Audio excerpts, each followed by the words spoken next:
And the rising deaths from suicide has opened the conversation on mental health and depression.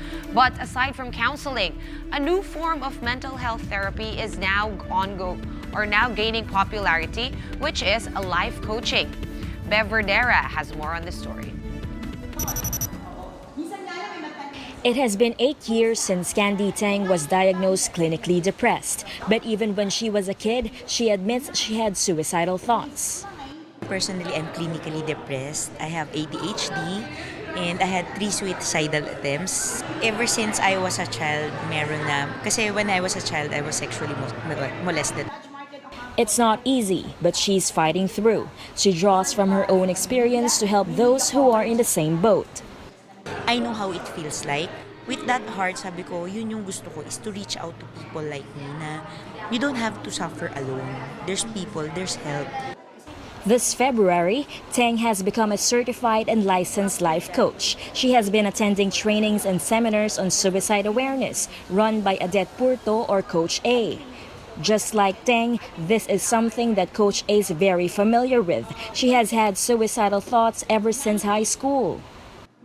This has been my advocacy as a life coach. So as a life coach, I empower people to be mentally fit and stay alive. And my personal advocacy is to keep people functional regardless of their mental condition. So normally kasi there's a stigma in the society that if you have mental illness, if you're diagnosed of schizophrenia, if you're diagnosed of bipolar or something, there's already limitations of what you can do. So as a life coach, my belief is, what we believe in our profession is we can make people functional. So meaning, regardless of your mental conditions, you can be functional, you can still set goals and all. So that's what I'm doing, and so far, we're seeing great results.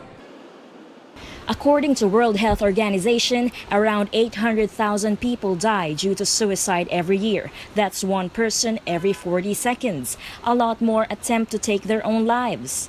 Suicide is the second leading cause of death among persons aged 15 to 29 years old. Coach A says one of the root causes of suicide is depression.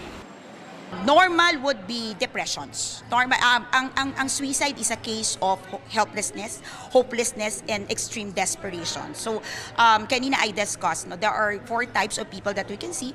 Ito yung they feel like zombies, yung living dead. So, buhay sila pero walang purpose. Merong robots, so wala na silang nararamdaman because super pain.